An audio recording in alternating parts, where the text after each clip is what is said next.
intensely feel others' emotions, if you're always inquiring about how others are doing and you actually care rather than doing it for the sake of show, if you're capable of sympathizing with other people, if you respect authority, if you don't like to seem or be pushy and you don't like to impose your will on others, then you're an agreeable person.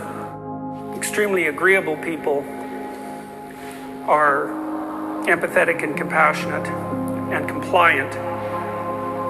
But the downside of that is that they are not that good at standing up for themselves, and so they're often manipulated and pushed around. For example, they're not as good at negotiating for their own salaries. If you ask a disagreeable person what he wants, say, or she wants, they'll tell you right away. They know. It's like, this is what I want and this is how I'm going to get it. But agreeable people, especially if they're really agreeable, are so agreeable that they often don't even know what they want, because they're so accustomed to living for other people and to finding out what other people want and to trying to make them comfortable and so forth, that it's harder for them to find a sense of their own desires as they move through life. And that's not, look, there's situations where that's advantageous, but it's certainly not advantageous if you're going to try to forge yourself a career. That just doesn't work at all. One of the things you have to be careful of if you're agreeable is not to be exploited, because you'll line up to be exploited. And I think the reason for that is because you're wired to be exploited by infants. And so that just doesn't work so well in that actual world. And one of the things that happens very often in psychotherapy, people come to psychotherapy for multiple reasons, but one of them is they often come because they're too agreeable. And so what they get is so-called assertiveness training, although it's not exactly assertiveness that's being trained. What it is the ability to learn how to negotiate on your own behalf. And one of the things I tell agreeable people, especially if they're conscientious, is say what you think. Tell the truth about what you think. There's going to be things you think that you think are nasty and harsh, and they probably are nasty and harsh, but they're also probably true. And you need to bring those up to the forefront and deliver the message. And it's not straightforward at all, because agreeable people do not like conflict. Not at all. They smooth the water. And you can see why that is in accordance with the hypothesis that I've been putting forward.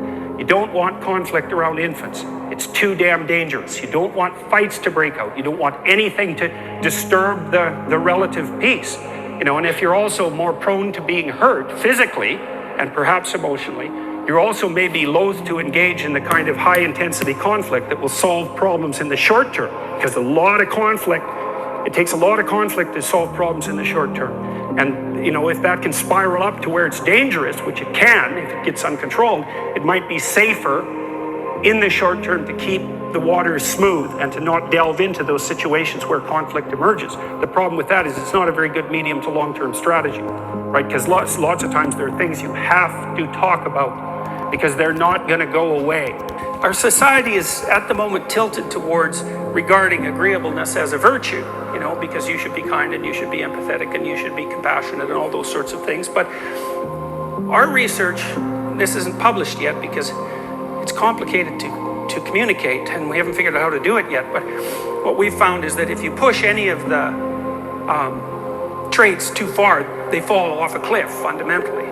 So if you get too agreeable, then you're dependent and you can't make decisions and so on. And maybe you're kind of a Freudian Oedipal mother too, right? You're so concerned with your child's well-being that you're not harsh enough to send them outside or make them do anything they don't want to do because it might upset them.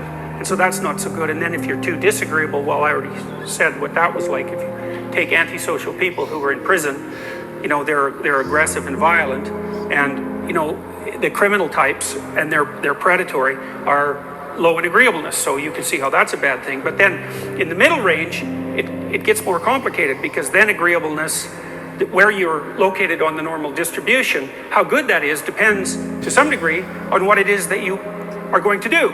So one of the ways to think about how to maximize your success in life is to attempt to match your personality to the environment. One of the things that determines how much money you make is how willing you are to say no, right? Because if you're negotiating with someone, then the only thing you have at your back is your ability to say no and to push it, or even to ask for a raise. And pushy people are much more likely to ask for a raise And of course, those who ask for a raise are much more likely to get it. So the guys who are hard to get along with, because most of the people who are hard to get along with are guys, are more likely to be paid more. They're more likely to ascend the corporate ladder. They're more likely to be close to the CEO in terms of proximity. And they're even more likely to be rated as employable. It's funny, eh? Because you'd think that, you know, if you're agreeable and easy to get along with and all that, that people would be more likely to rate you as a suitable employee, but that isn't right. That's the opposite seems to happen. So let's say that we're going to play repeated trading games. And if you're very agreeable, then you're going to bargain harder on my behalf than you're going to bargain on your own behalf. Whereas if you're very disagreeable, you're going to do the reverse. You're going to think, I'm in this trading game for me, and you are going to take care of your own interests. Where an agreeable person is going to say, no, at best, this is, at worst, this has to be 50-50, but I'd like to help you every way I can. And my experience clinically has been that agreeable people, the consequence of their compliance is that they tend to be resentful. Because just because you're agreeable and compliant doesn't mean that at some level of your psyche, you're not interested in a fair deal. And if you're not particularly good at negotiating for yourself, especially in the presence of disagreeable or antagonistic people, then you're going to be left with the short end of the stick. I think the typical complaint of someone who's very agreeable is, I do so much for other people and they seem to do so little for me. And so if you feel that way, there's a reasonable probability that you're agreeable. There's some probability that you're too agreeable, and maybe you should stop being so easy to get along with.